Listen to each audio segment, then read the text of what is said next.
In today's video, we'll see how can we resize a landscape video to a portrait one so that we can use it for our Instagram reels or YouTube shorts.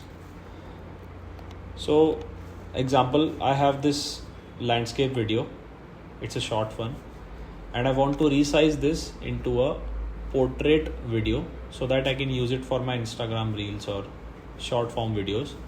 So Canva Pro, using Canva Pro, we can do this using its built-in feature called the Resize tool. So over here in Resize, you can simply type for mobile, and here we get the option of mobile video.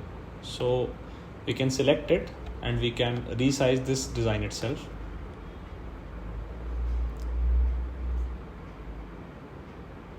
And in a short time, our video is now resized to a portrait one. So you might want to do some changes after the designing. Example, in this case, the size, it has decreased a bit more. So you can adjust it accordingly. I can increase the size, decrease it, add custom fonts, etc.